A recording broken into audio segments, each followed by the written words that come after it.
Hey everybody, welcome back to my channel where today I'm going to be going song by song and giving a little backstory about each song off my latest EP, Adrift. Now without further ado, let's jump right into it. So the first song is Elation. Now Elation was really fun to write.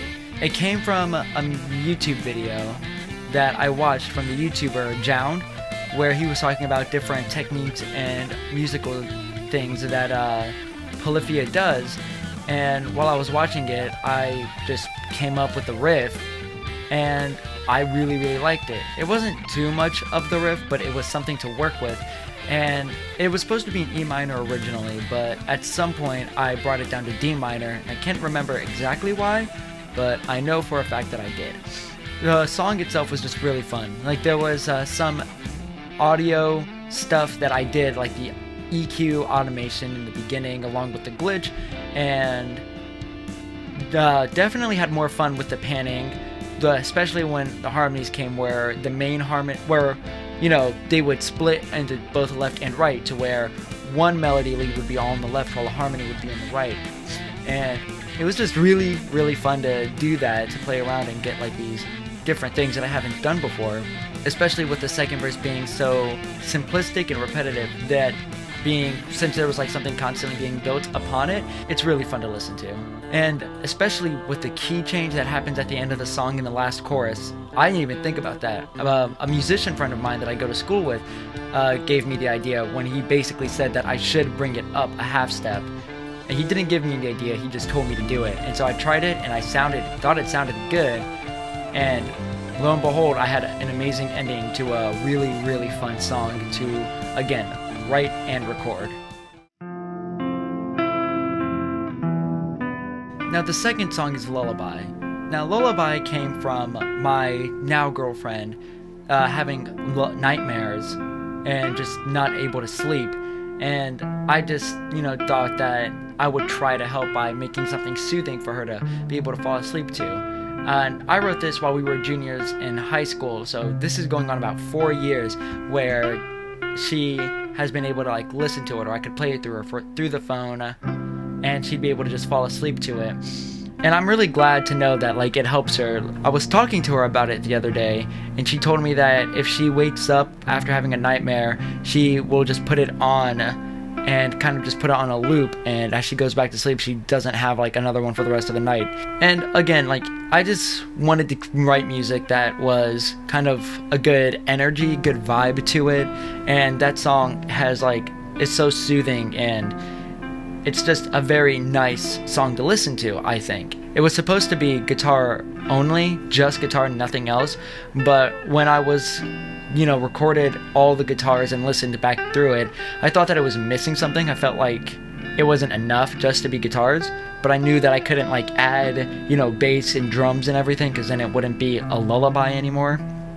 So I added an infinity pad that is on Logic, and it just ended up giving it this more atmospheric, airy, dreamlike sound to it that went like way better than I probably would have imagined. I mean, my go-to pad is the infinity pad because I know it sounds good, but I didn't think it was gonna like definitely 100% add to that feel, which made me again really happy. I don't want to pat myself too much on the back, but I think I might do that again later in this video. But yeah, that's Lullaby. So the third song on the EP is Three's a Crowd. Now I'm just gonna get this out of the way. The title is a pun. The song is in 3/4, and I just know that when I see a lot of jazz music, the title tends to be a pun, based off some aspect of the song. And I don't know, I wanted this to kind of come off as some type of smooth jazz type of feel, like a slow jazz, maybe something you'll walk into a restaurant and just be some nice house music for it. Whether it came off that way, whether it did or didn't, doesn't really affect me too much, because the song in the end came out really nice. It definitely has like a nice chill, relaxing mood that is set with it, and it definitely perfectly follows Lullaby. The song started being written when I was writing the 3A Chronicles, but it just didn't make the cut because my ideas for the song, well, first was, I was just making a bunch of backing tracks that I could possibly solo over, but I wasn't feeling anything at the time, and I also was going to make it a saxophone song, but in the end, I did not want to record saxophone to it because I just wasn't doing a lot of saxophone stuff, so I just kind of put it on ice. So when I started writing Adrift, I was going back through some of the old backing stuff that I made and wondered if any of them were like still usable, and when I stumbled upon Three's a Crowd, I thought, wow, this is very relaxing. There was already a piano, drums, and a guitar all going on, and there wasn't initially going to be bass, but I decided to add a bass because I thought a bass line would have been nice, but there wasn't going to be bass because piano was kind of filling it out. And with the bass added, I thought it'd be nice to put a bass solo because I haven't had one since the 3A Chronicles. And it wasn't improvised, but I went over it a few times to make sure that when I got something I wanted to land on, it was a good solo that I wanted to actually use. Three's a Crowd, I think, was the last song I actually wrote and recorded for the EP, while at the same time making the music video for Adrift. But it was kind of like doing some final touches for the EP. Three's a Crowd was definitely also really fun to write, and I'm also really glad about how that came out, and especially how Lullaby to Three's a Crowd really just kind of flows, because with two technically instruments in Lullaby going to just the piano that starts off Three's a Crowd, it definitely just eases back into that. Adrift is the last song on the EP. It was probably one of the more fun songs to write on the EP because I was both working with the vocoder, with better chords, and just a better knowledge on how to put notes and scales over different types of chords after taking a semester of jazz theory.